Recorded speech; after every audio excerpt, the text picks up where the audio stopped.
5 seconds. Start.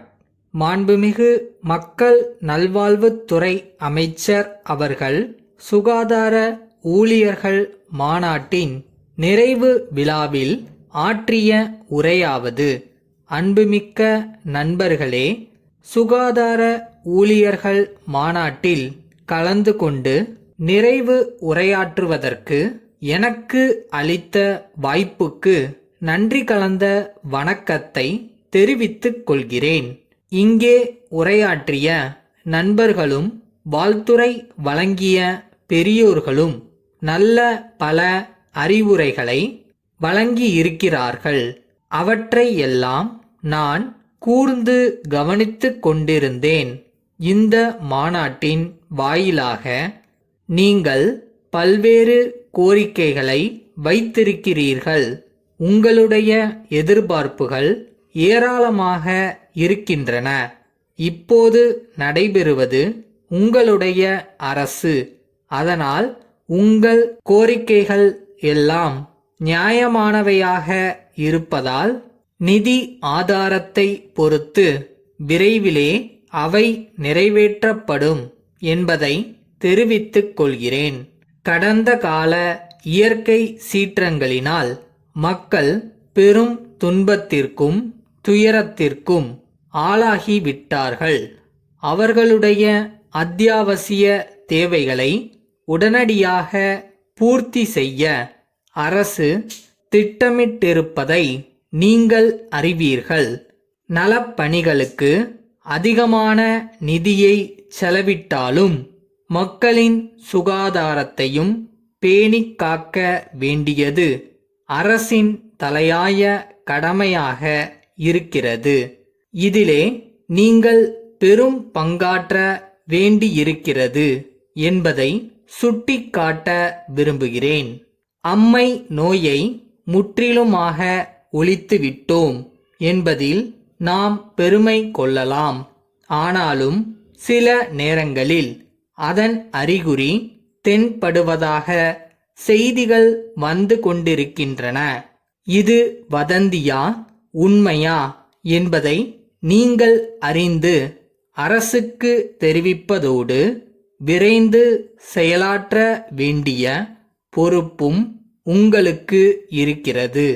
அதைப்போன்று அரசு எவ்வளவோ செலவிட்டாலும் ஆராய்ச்சி பணிகளை மேற்கொண்டாலும் தொழுநோயை இன்னும் கட்டுப்படுத்த முடியவில்லை. இந்நோய்க்கு தடுப்பு மருந்துகள் பல வந்துள்ளன. அவற்றை இலவசமாகவே எல்லா மருத்துவமனைகளிலும் கொடுக்கிறோம். சுகாதார பணியாளர்களை ஊர் ஊராக அனுப்பி ஆய்வு செய்வதற்கும் மருந்துகள் கொடுப்பதற்கும் ஏற்பாடு செய்கிறோம். துண்டு பிரச்சுரங்கள் மூலம் விழிப்புணர்வை தோற்றுவிக்கிறோம். இருந்த போதிலும் இந்நோயை முற்றிலும் கட்டுப்படுத்த முடியாமைக்கு என்ன காரணம் என்பதை கண்டறிந்து கடமையாற்ற வேண்டுமென்று கேட்டுக்கொள்கிறேன்.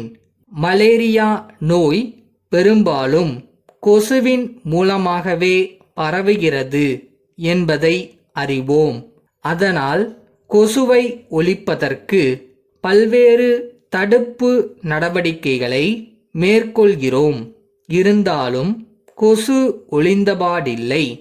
சிக்கன்குனியா, டெங்கு காய்ச்சல் போன்ற கொடிய நோய்களும் கொசுக்களினாலேயே பரவுவதாக சொல்கிறார்கள்.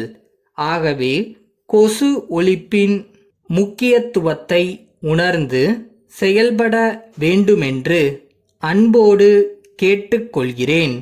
சுகாதார பணிகள் சிறப்பாக நடைபெற வேண்டுமானால் ஊர் நல பணியாளர்களின் உதவியையும் தொண்டு நிறுவனங்களின் ஆலோசனைகளையும் பெற்று நீங்கள் விழிப்புடனும் கடமையுணர்வுடனும் செயல்பட வேண்டும். உங்களுடைய கடமையில் கண்ணும் கருத்துமாய் இருங்கள். கோரிக்கைகள் நிறைவேற நான் நடவடிக்கை எடுக்கிறேன் என்று கூறி விடைபெறுகிறேன். காஞ்சிபுரம் பெரிய கடை வீதியிலுள்ள கணேசன் காஞ்சிபுரம் நகராட்சி ஆணையருக்கு எழுதிய கடிதம். ஐயா, எங்கள் பகுதியில் தற்சமயம் மாவு, மிளகாய், சீயக்காய் முதலியன அரைக்கும் நிலையம் இல்லை. இது மக்களின் அன்றாட அத்தியாவசிய தேவையாகும். இவற்றை அரைப்பதற்காக இங்குள்ள பொதுமக்கள் 4 அல்லது 5 தெருக்களுக்கு அப்பாலுள்ள மாவு அரைக்கும் நிலையத்திற்கு செல்ல வேண்டியிருக்கிறது.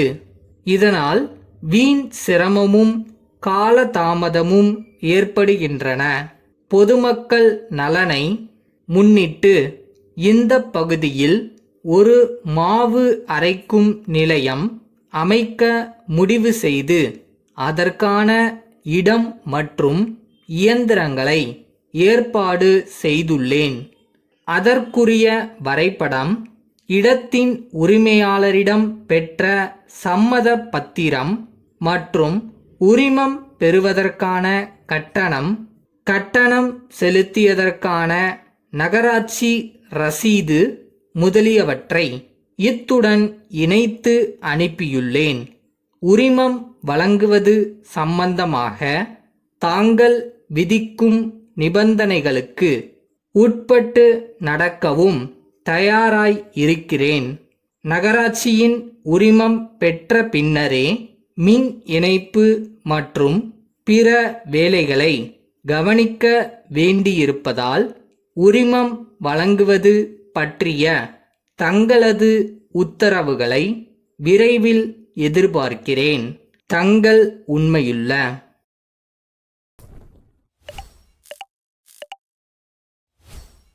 கஷ்டப்பட்டு உழைச்சா ஜெயிக்க முடியாதான், ஆனால் இஷ்டப்பட்டு உழைச்சா கண்டிப்பாக ஜெயிக்கலாமா. ஸோ செய்கிற வேலையை ஜாலியாக பண்ணுங்கள்.